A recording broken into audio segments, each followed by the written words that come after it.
Doctor साहब, क्या Iran और अमेरिका के दरमियान जो हालिया मुज़ाकरात हैं, आप समझते हैं ये वाकई किसी बड़ी पेशरफ्त की जानिब बढ़ रहे हैं, या फिर आप ये समझते हैं कि कुछ निकात पे डेडलॉक जो बरकरार है, जिसे ईरान कहता है कि ये ट्रंप की रेड लाइन हो सकती है, हमारी नहीं, उसके ऊपर आने वाले दिनों में मजीद कोई गंभीर सूरत हाल होगी? जी, हमें ये नहीं पता कि ऊंट किस करवट बैठेगा। यकीनन अमेरिका ने यहाँ बड़ा अपने एयरक्राफ्ट, 2 एयरक्राफ्ट कैरियर्स यहाँ भेजे हैं, और जो ईरान के साहिल के नज़दीक हैं, कोई 300 मील दूर हैं, और इनके ऊपर वो जहाज हैं, वो तैयारे हैं जो इनके न्यूक्लियर तंसीबात को तबाह कर सकते हैं। तो इन धमकियों के पेश नज़र ये मुज़ाकरात हो रहे हैं।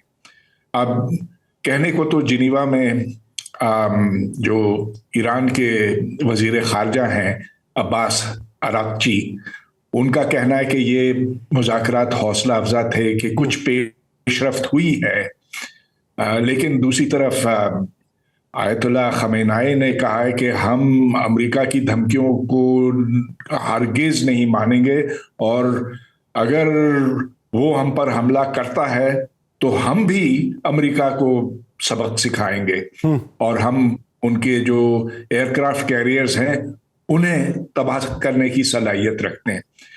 लिहाजा इस वक्त कुछ कहा नहीं जा सकता।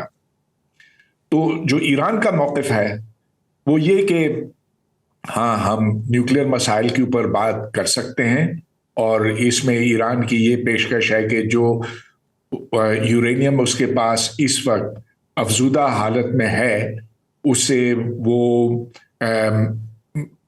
उसकी एनरिचमेंट की सतह कम कर सकता है, यानी कि उसमें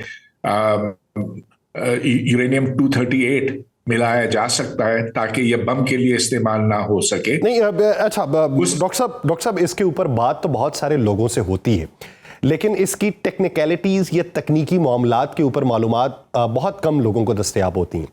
ये ज़रा सादा से अल्फाज में समझा दें कि अगर यूरेनियम 60% अफजूदा हो चुका है तो उसको मज़ीद अफजूदा करने के तरीक़ाकार होंगे, उसकी जो हैयत है उसको तब्दील करने का तरीका क्या होता है, यानी उसे 40% तक लाना, 20% तक लाना, 20% से कम लाना, उसका तरीक़ाकार बुनियादी तौर पे होगा क्या? तो यूरेनियम की 2 इक़साम हैं। एक जो यूरेनियम 235 है, 235, और एक जो यूरेनियम 238 है। यूरेनियम 238 बम के लिए नहीं इस्तेमाल हो सकता, उसमें वो ताकत नहीं है जो बम के मादे के लिए दरकार होती है। ठीक है। यूरेनियम 235 असल मादा है, और अगर इसकी अफजूदगी 90% तक बढ़ा दी जाए तो फिर ये बम में बाआसानी इससे इस्तेमाल हो सकता है। तो चूंकि ईरान अब उस की अफजूदगी 60, हमें ठीक तो नहीं पता है इसके बारे में, क्योंकि ये बातें IAEA के इल्म में भी नहीं है, मेरी खबर में क्या होगी। तो अगर ईरान ने ये 60% कर दिया है तो 90 तक जाना कोई मुश्किल काम नहीं है, बहुत जल्दी हो सकता है, 2-3 माह के अंदर हो सकता है, बशर्ते कि उसके सेंट्रीफ्यूज अब भी काम कर रहे हों। लेकिन अमेरिका ने कुछ महीने पहले हमला किया था फोर्डो न्यूक्लियर तंसीबात के ऊपर, और फोर्डो को बहुत नुकसान पहुंचाया है। ये नहीं पता कि कितना नुकसान पहुंचाया, लेकिन ये ज़ेर ज़मीन था, और इस पर जो बम, जो डीप पेनिट्रेशन बॉम्ब्स हैं, वो दागे गए थे। तो हम ये नहीं जान सकते कि कितना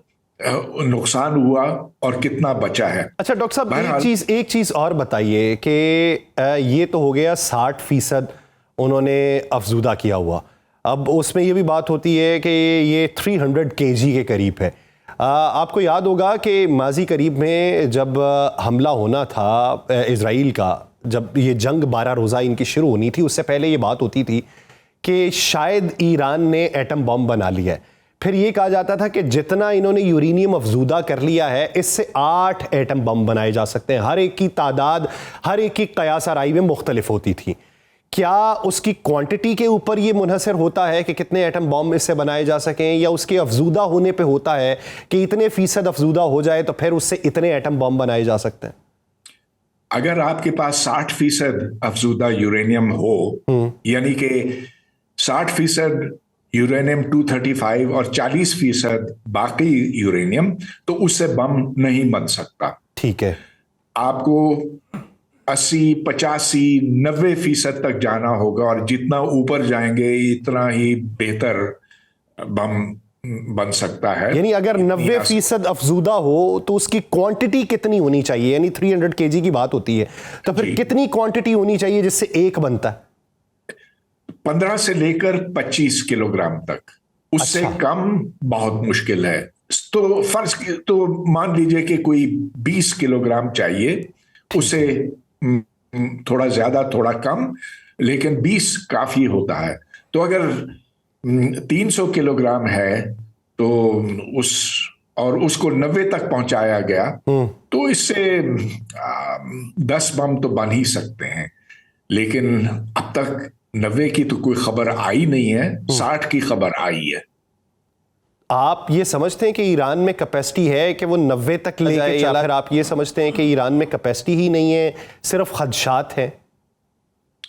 अगर अमेरिका ने हमला न किया होता तो वो सेंट्रीफ्यूज बहुत आसानी से 60 को 90 तक पहुंचा सकते हैं।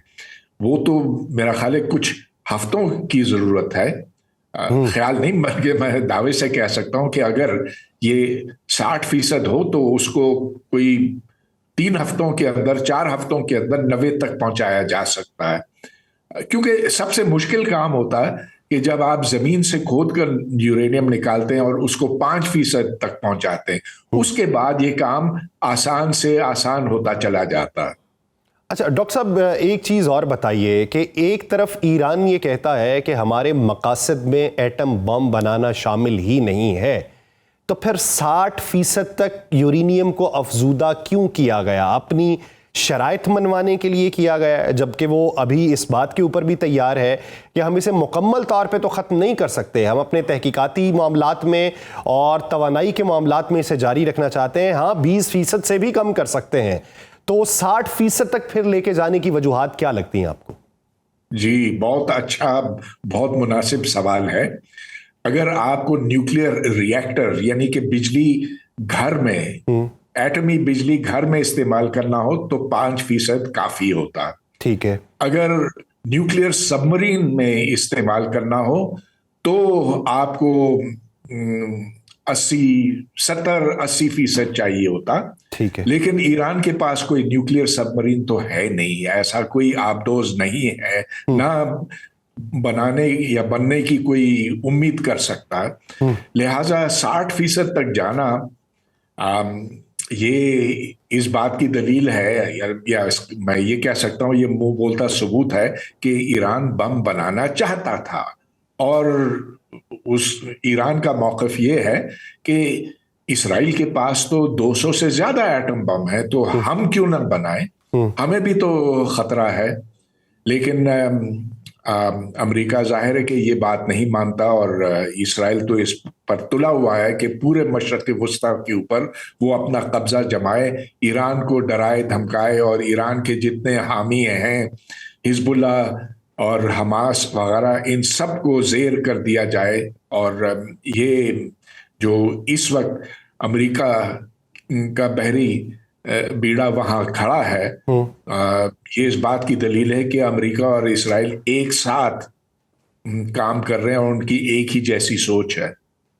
अच्छा डॉक्टर साहब, एक चीज़ और बताइए कि जब आपको ये मालूम हो कि आपके ऊपर आलमी पाबंदियां मुसल्लत कर दी गई हैं, आपको ये मालूम हो कि इस तरह की खबर अगर लीक हो जाए तो हमारे लिए मुश्किलात हो सकती हैं, हम उसका दिफा मुमकिना तरीके से नहीं कर सकते और 60% का तो बिल्कुल नहीं कर सकते, क्या ये भी मुमकिनात में से है, जैसा कि आपने खुद इशारा दिया कि IAEA को भी मुकम्मल तौर पे तफसीलात तो है नहीं, कयास आ रही हैं 60%, क्या ऐसा मुमकिन है कि 20% से भी कम हो और सिर्फ वो जो एक हवा बना हुआ है, ईरान उसी हव्वे की बुनियाद के ऊपर ये बात कर रहा हो कि हाँ हम 20% से कम इसको कर लेंगे अगर हमारे ऊपर आलमी पाबंदियां हटाई जाएं।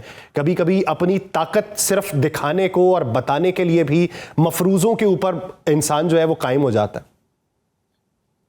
अब सच्ची बात यह है कि ना आपको पता, ना मुझे पता, ना आईईए को सही तौर पर मालूम, इसलिए कि जो माहदा था ईरान और अमेरिका के बीच में, जो JCPOA कहलाता है, उसको डोनाल्ड ट्रंप ने मनसूख कर दिया, ये कहते हुए कि हम किसी माहदे के पाबंद नहीं होंगे, हम बस ये मनवाएंगे कि ईरान एटम बम नहीं बना सकता। लिहाजा ईरान ने फिर अगरचे NPT से वो दस्तबरदार नहीं हुआ, लेकिन उसका एक जो खुसूसी प्रोटोकॉल है उससे वो हट गया है, निकल गया है। तो इस वक्त किसी को सही तौर पर ये इल्म नहीं, लेकिन ये ऐन मुमकिन है कि चूंकि ईरान ने ज़ेरे ज़मीन अपने तमाम तंसीबात रख दिए हैं, उधर छुपा दिए हैं, तो 60% हो भी सकता है। अब ईरान का ये कहना है कि चलो हम इस पर बात करते हैं, और सिर्फ इस पर बात करते हैं, हम किसी और चीज पर बात करने के लिए तैयार नहीं। अच्छा डॉक्टर साहब, मेरा एक आखिरी सवाल कि आप क्या समझते हैं, अभी आपने जैसे इब्तदा में कहा कि ये ऊंट किस करवट बैठेगा किसी को मालूम नहीं, ऐसी कौन सी सूरत हाल हो सकती है जो ईरान, इजराइल और अमेरिका के लिए विन विन सिचुएशन हो? मैं बहुत सारे लोगों से ये सवाल करता हूं, उनकी आरा जानने के लिए यही सवाल आपसे भी। मेरा ख्याल है सबसे अच्छा ये होगा ईरान के नुक्ते नजर से कि अमेरिका के साथ एक अलग डील हो जाए जिसमें इस्राइल शामिल ना हो। ठीक है।